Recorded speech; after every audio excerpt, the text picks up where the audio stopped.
Terima kasih Anda masih di iNewsroom. Pemirsa, warga Kampung Alarjiban, Kabupaten Tangerang, Banten menggelar aksi menyatakan sikap di tepi laut Desa Kohot. Aksi puluhan warga ini buntut dari Bareskrim Polri yang menangguhkan penahanan terhadap Kepala Desa Kohot dalam kasus dugaan pemalsuan surat tanah pagar laut Tangerang.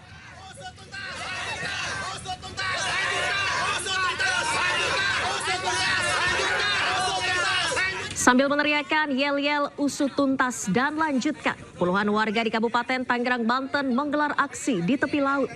Dalam aksinya, warga membawa banner besar yang bertuliskan Raja Kecil Kohot yang penuh kesombongan.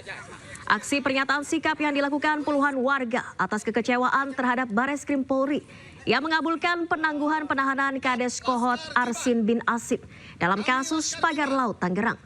Dalam pernyataan sikap warga, setidaknya ada 6 tuntutan, salah satunya ungkapan rasa kecewa terhadap Bareskrim Polri, Kejagung hingga terhadap Kades Kohot. Jadi hanya kecewa dengan proses yang begitu lama sehingga tidak membuahkan hasil. Kemudian Bareskrim punya argumen sendiri, sedangkan Kejagung sebagai penuntut umum tuntutannya tidak dilakukan oleh Bareskrim. Jadi kami sebagai warga sangat merasa kecewa.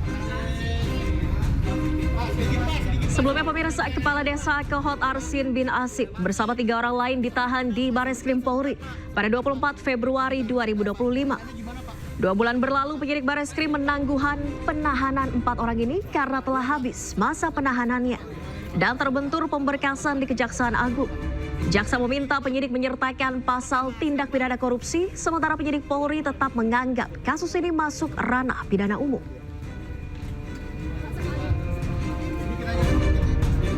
Kita ke kasus lainnya pemirsa, Satuan Narkoba Polres Cimahi menggerebek rumah produksi narkotika di Jalan Cisangkan Hilir, Kelurahan Padasuka, Kecamatan Cimahi Tengah pada Minggu pagi. Polisi menangkap pelaku yang berprofesi seorang koki Hotel Bintang 5 di Bandung Barat.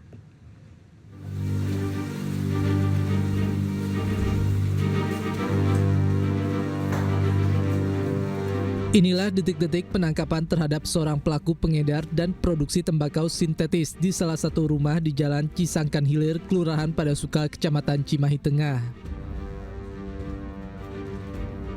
Saat digerebek, pelaku yang diketahui bernama Sandi Hermawan menunjukkan bahan cairan bibit narkotika serta sejumlah cairan bahan jadi yang dikemas dalam botol spray.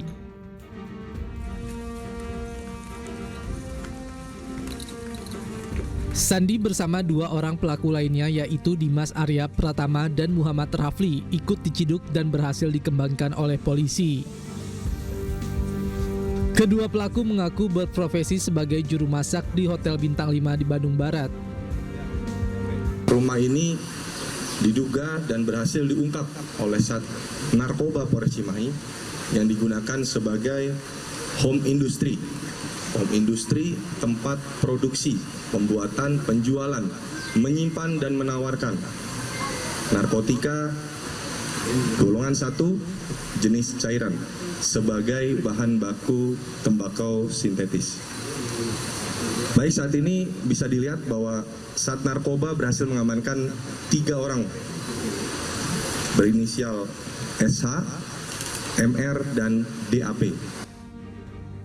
Pelaku dijerat pasal 114 ayat 1 Undang-Undang RI nomor 30 tahun 2009 tentang kepemilikan narkotika dengan ancaman hukuman minimal 6 tahun dan maksimal 20 tahun penjara.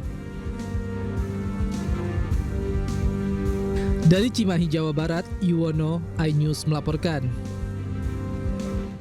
Pemirsa, penyidik Satres Narkoba Polres Metro Jakarta Barat masih mendalami keterangan tersangka Fahri Albar dalam kasus penyalahgunaan narkotika yang menjerat dirinya. Pendalaman dilakukan untuk memburu pelaku yang menjadi pemasok narkoba kepada Fahri Albar. Saat ini polisi sedang mendalami keterangan tersangka Fahri Albar guna memburu pelaku yang memasok narkoba tersebut. Selain itu, polisi juga tengah mempercepat proses berkas perkara Fahri agar segera diserahkan ke pihak kejaksaan. Sebelumnya, Fahri Albar ditangkap dalam kasus penyalahgunaan narkoba di kediamannya pada hari Minggu 20 April lalu dengan sejumlah barang bukti narkotika jenis kokain, sabu, ganja, dan puluhan butir obat psikotropika.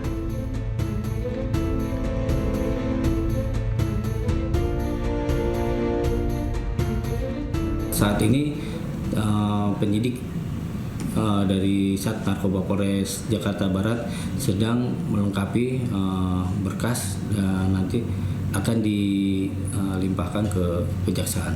Berarti berkas terus dikebut tuh? Ya, penyidik Narkoba Polres Metro Jakarta Barat saat ini masih melakukan pemeriksaan terhadap saudara FA terkait barang bukti tersebut.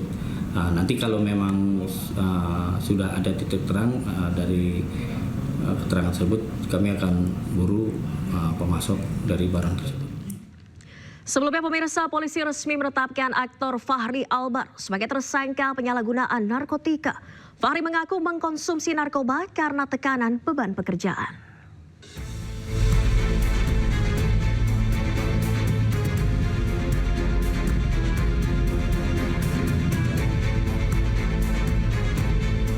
Aktor Fahri Albar kembali tersandung kasus narkoba.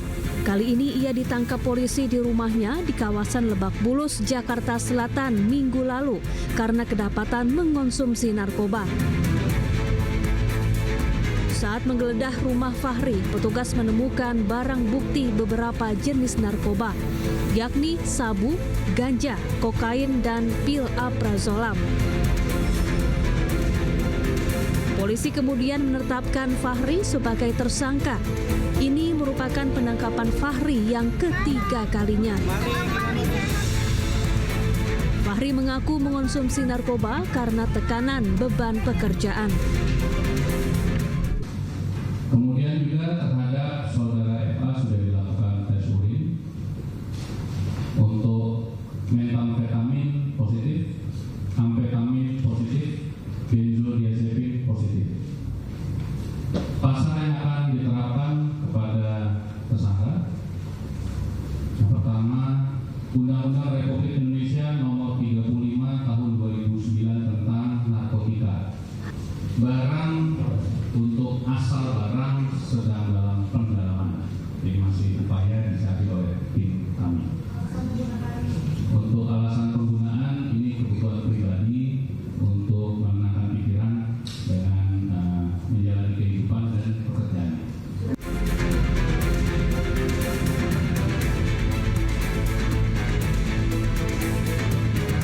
Polisi juga terus mendalami kasus penyalahgunaan narkoba Fahri Albar dengan menyelidiki asal-usul narkoba yang didapat Fahri. Sebelumnya, Fahri Albar pertama kali terjerat narkoba pada tahun 2007. Saat itu, Fahri diburu polisi hingga masuk ke dalam daftar pencarian orang karena terlibat kasus narkoba ayahnya, Ahmad Albar. 11 tahun berselang, Fahri kembali berurusan dengan polisi lantaran kedapatan memiliki dan mengonsumsi narkoba di rumahnya. Fahri kemudian menjalani rehabilitasi. Tim Liputan iNews melaporkan. Pemirsa, anggota Komisi C DPRD DKI Jakarta Brando Susanto meninggal dunia dan langsung dievakuasi dari panggung saat acara Halal Bihalal DPD PDIP Jakarta di Jakarta International Velodrome Rawamangun, Jakarta Timur, Minggu siang tadi.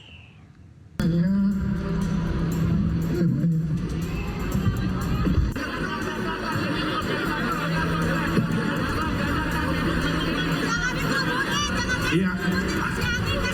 Mari kita berdoa yang terbaik ya, menundukkan kepala. Suasana kepanikan ini terjadi di panggung acara Halal Bihalal yang digelar DPD PDIP Jakarta.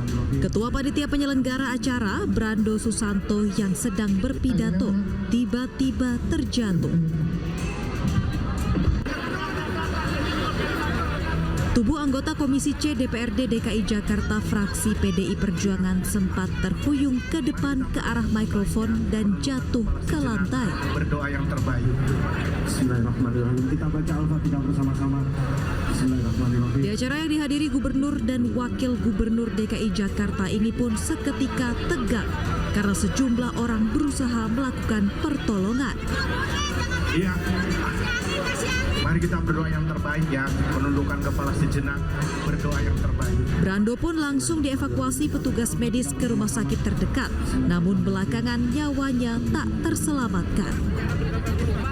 Gubernur DKI Jakarta Pramono Anung menyampaikan duka mendalam atas meninggalnya anggota Komisi C DPRD Jakarta selaku Ketua Panitia Penyelenggara Kegiatan Halal Bihalal DPD PDI Perjuangan Jakarta di Velodrome Rawamangun Minggu siang. Pram tak kuasa menahan kesedihan saat di tengah sambutannya mendapat berita Brando Susanto telah tiada. Inna lillahi wa inna ilaihi rajiun. Sahabat kita, teman kita, ketua panitia kita yang kita saksikan bersama-sama dalam memberikan sambutan, saya baru mendapatkan kabar kalau sahabat kita Brando meninggal dunia. Untuk itu, marilah kita doakan semoga saudara Brando mendapatkan surga atas apa yang telah dilakukan. Saudara-saudara sekalian, ini duka kita bersama, tetapi kita tidak boleh menyerah dan kita tetap harus bekerja karena apa yang dilakukan sahabat kita, saudara kita Brando merupakan contoh bagi kita semua bekerja sampai dengan akhir hayatnya.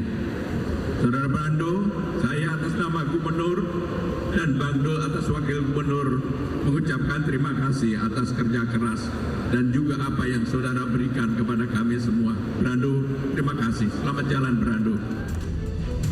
Usai memberikan sambutan dan kabar duka cita, Pramono Anung dan Rano Karno beserta kader DPD PDI Jakarta langsung menuju rumah sakit tempat pertolongan pertama diberikan ke Brando. Dari Jakarta, Rio Manik Anyus melaporkan.